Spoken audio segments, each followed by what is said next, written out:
प्रतिरुद्धेन्द्रिय प्राण मनो बुद्धि मुपारकम स्थानत्रयात् परं प्राप्तं ब्रह्मभूतम विक्रियम। शब्द प्रतिरुद्ध रुका हुआ, इंद्रिय इंद्रिय, प्राण प्राणवायु, मनः मन, बुद्धि बुद्धि, उपारकम निश्चेष्ट, स्थान जगह, त्रयात् तीनों से, परम दिव्य, प्राप्तम ब्रह्मभूतम परब्रह्म के समान, अविक्रियम अप्रभावित। मुनि की इंद्रियां, श्वास, मन तथा बुद्धि सभी ने भौतिक कार्यकलाप बंद कर दिए थे और वे तीनों स्थितियों से अलग होकर परम पूर्ण के समान गुणात्मक दृष्टि से दिव्य पद प्राप्त करके समाधि में स्थित थे। ऐसा प्रतीत होता है कि वे मुनि जिनके आश्रम में राजा ने प्रवेश किया था योग समाधि में थे। यह दिव्य पद 3 विधियों से प्राप्त किया जाता है। ज्ञान अर्थात सैद्धांतिक आध्यात्मिक ज्ञान से, योग अर्थात शरीर के क्रियात्मक तथा मनोवैज्ञानिक कार्य को वश में करके समाधि की वास्तविक अनुभूति से, तथा भक्ति योग की अत्यंत स्वीकृत विधि अर्थात इंद्रियों को भगवान की भक्तियों की सेवा में लगाने से। तो यहाँ हम जल्दी मेरे समय कम है इसलिए 3 ज्ञान योग, ध्यान योग और भक्ति योग का वर्णन है कि इसमें से कौन से योग में है? ध्यान योग में। यहाँ प्रभुपाद लिखते हैं कि समाधि, ये समाधि में थे, भगवान के साथ ही भगवान का सतत स्मरण कर रहे थे। उन्होंने समाधि यानी भगवान का दर्शन करना समाधि में। तो यहाँ लिखा कि वो योग समाधि में थे, यानी भगवान के दर्शन करना सतत। और ये 3 अवस्था में प्राप्त, 3 मार्ग से प्राप्त हो सकता है।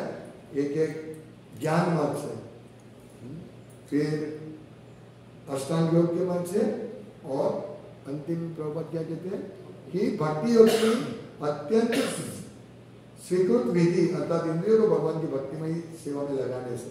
तो ये हमारे लिए महत्वपूर्ण है, हमारे इंद्रिय को भगवान की भक्तिमय सेवा में लगाने। अभी प्रभुपाद आगे कहते हैं कि भगवद गीता से भी हमें पदार्थ से जीव तक की अनुभूति के क्रमिक विकास का परिचय प्राप्त होता है। देहिनोस्मिन् यथा देहे कौमारम यौवनम जरा, भगवद गीता में बहुत महत्वपूर्ण श्लोक है। यहाँ से भगवद गीता के ज्ञान की शुरुआत करते हैं। तो भगवान देह से यानी भौतिक पदार्थ से शुरू करते हैं ज्ञान। देहिनोस्मिन् यथा देहे, देही कहाँ है? देह में, यथा देह। कौमारम तो देह का कैसा परिवर्तन है? कौमारम यौवनम जरा। तो यहाँ लिखा है कि हमें पदार्थ से जीव तक की अनुभूति के क्रमिक विकास का परिचय होता है। और उसमें क्या? तथा देहांतर प्राप्ति। जो देहांतर प्राप्ति किसका? देह का देहांतर होता है। आज देह मनुष्य है, कल कुत्ता बन जाएगा, परसों ब्रह्मा जी बन जाएगा। इस प्रकार देहांतर। तो एक क्रमिक विकास, देह का क्रमिक विकास होता है, पदार्थ का क्रमिक विकास, लेकिन जीव अलग है। तो ये भगवद गीता में स्पष्ट रूप से कहा गया है। हमारे भौतिक मन तथा शरीर, जो भौतिक मन भी भौतिक है, मन, बुद्धि और अहंकार तीनों भौतिक है, ये सूक्ष्म शरीर है। तो प्रभुपाद कहते हैं कि हमारे भौतिक मन तथा शरीर जीव अर्थात आत्मा से विकसित होते हैं और हम पदार्थ के 3 गुणों के प्रभाव में आकर अपनी असली पहचान को भूल जाते हैं। असली पहचान क्या है हमारी? नित्य दास, जीवेर स्वरूपे कृष्ण नित्य दास। तो ये हम भूल जाते हैं कि हम कृष्ण के दास हैं, और इसी भूल की वजह से हम लोग इस जगत में हैं, भौतिक गुणों के प्रभाव में। सत्व रजो तम, भगवद गीता में पूछता है ना कि भगवान कृष्ण के अंडर में सत्व रजो तम गुण और उसके धागे से हम लोग नाच रहे। तो सत्व गुण रजो 3 प्रकार है और उसके मिश्रण होकर 81 प्रकार बन जाते हैं। बहुत असंख्य प्रकार। तो इस प्रकार हम भौतिक प्रकृति के 3 गुणों के प्रभाव में आकर हम अपनी असली पहचान भूल जाते हैं। ज्ञान योग सैद्धांतिक रूप से आत्मा की वास्तविकता के विषय में चिंतन है। ज्ञान योग आत्मा की जो स्थिति है, आत्मा का वास्तविकता का विषय है, आत्मा के विषय में ज्ञान योग आगे बढ़ता है। लेकिन भक्ति योग आत्मा को सचमुच कर्मों में लगाता है। ज्ञान योग में क्या है, सब सिद्धांतिक ज्ञान की प्राप्ति होती है और अंत में उसका क्या निष्कर्ष निकलता है, नहीं थी, भगवान नहीं है, भगवान निराकार है। लेकिन भक्ति योग आत्मा को सचमुच कर्म में लगाता है और पदार्थ की अनुभूति की अवस्था को पार करने के बाद इंद्रियों की अधिक सूक्ष्म अवस्थाएं प्राप्त होती है।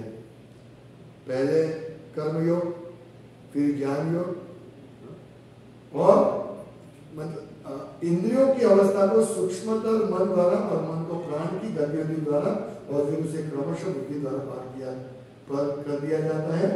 बुद्धि से आगे जीवन आत्मा को योग पद्धति की यांत्रिक क्रियाओं के द्वारा अथवा इंद्रियों को वश में करके ध्यान का अभ्यास, प्राणायाम साधना तथा दिव्य पद पर उठने के लिए बुद्धि के प्रयोग के द्वारा अनुभव किया जाता है। यह समाधि शरीर की सारी भौतिक क्रियाओं को रोक देती है। राजा ने मुनि को इसी अवस्था में देखा, उन्होंने मुनि को निम्न प्रकार से भी देखा। तो मुनि अपनी सब अवस्था को पार कर चुके। भौतिक यहाँ अवस्था लिखी है कि पहले इंद्रियों की अवस्था, इंद्रियों, तो इंद्रियों यदि पदों की अनुभूति की अवस्था को पार करने के बाद इंद्रियों की अधिक सूक्ष्म अवस्था प्राप्त होती है। सब हम लोग पदार्थ में आक्रोश देते हैं, लेकिन उसके ऊपर की अवस्था इंद्रियों के विषय की अवस्था है, सूक्ष्म अवस्था। और इंद्रियों की अवस्था को सूक्ष्मतर मन द्वारा और मन को प्राण की गतिविधि द्वारा, मतलब हमारा मन को भी वश करना है। ये कैसे? ये योग जो मुनि कर रहे थे वो योग विधि की बात कर रहे हैं, अष्टांग योग नहीं, ज्ञान अष्टांग योग, ध्यान योग, हठ योग। तो पहले सभी इंद्रियों को कंट्रोल करना है हठ योग में। इसलिए ये जो ध्यान योग करना है तो कहाँ जाना है? एकांत जगह में जाना है। यदि हम एकांत जगह में नहीं जाएंगे तो हमारी इंद्रिय इधर उधर भटकती रहेगी। इसलिए ध्यान योग के लिए सबसे पहले एकांत जगह में जाना है और वहां से वास्तविक पदार्थ से सभी इंद्रियों को खींच लेना है, कुछ भुगतना नहीं है। जैसे ध्रुव महाराज ने पहले दिन क्या कुछ खाते थे, थोड़ा बेर खाते थे, फल फ्रूट खाते थे, फिर 2-3 दिन में पत्ते खाते थे। इस प्रकार उन्होंने खाना सब इंद्रियों को कंट्रोल कर दिया और ये समझना पदार्थ की अनुभूति की अवस्था को पार करके इंद्रियों की सूक्ष्म अवस्था प्राप्त होती है। मतलब सबको इंद्रियों को कंट्रोल करके है ये प्राणायाम द्वारा प्रत्याहार, सब इंद्रिय विषय से मन को ले लेना है, प्राणायाम, ध्यान। तो ये सब बहुत कठिन है, इस भौतिक इस कलयुग में बहुत कठिन है। तो ये अवस्था को प्राप्त करके मन को प्राण की गतिविधि द्वारा फिर मन को कंट्रोल करके पूरा प्राण को ऊपर उठाना है। गतिविधि विधियों से आगे है और फिर क्रमशः बुद्धि द्वारा पार किया जाता है। बुद्धि से आगे है जीवन आत्मा को योग पद्धति की यांत्रिक क्रियाओं के द्वारा अथवा इंद्रियों को वश करने करके ध्यान का अभ्यास, प्राणायाम साधना तथा दिव्य पद को उठाने के लिए बुद्धि के प्रयोग के द्वारा अनुभव किया जा सकता है। सब कंट्रोल, इतना कंट्रोल कैसे हो सकता है? हम मन को कंट्रोल नहीं कर सकते। तो यहाँ मन के कंट्रोल की बात है और प्राणायाम से इंद्रियों को, मन को, सबको ये करके मतलब खाना भी नहीं है। सोचिए ये कितना डिफिकल्ट है। तो ये मुनि जो थे इसमें व्यस्त थे, यानी वो भगवान को प्राप्त करने का प्रयास कर रहे थे। अभी आगे आएगा क्यों ये वर्णन है, मुनि की स्थिति बता रहे हैं ये वर्णन। तो हम आगे देखेंगे, कल देखेंगे, कल नहीं परसों सोमवार को, कि आगे वो कैसी अवस्था में थे। तो इस प्रकार ये सारी भौतिक क्रिया को रोक देते हैं। और प्रभुपाद यहाँ क्या कहते हैं, उससे आगे कि भक्ति योग की अत्यंत स्वीकृत विधि अर्थात इंद्रियों को भगवान की भक्ति सेवा में लगाने से ये दिव्य पद की प्राप्ति होगी। तो हम यही योग कर सकते हैं और कोई योग नहीं कर सकते, हमारे बस की बात नहीं। भगवान की सेवा करो और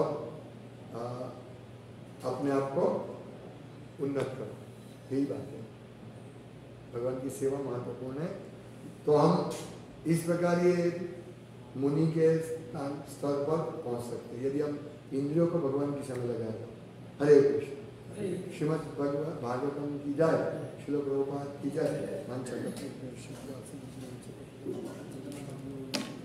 दंते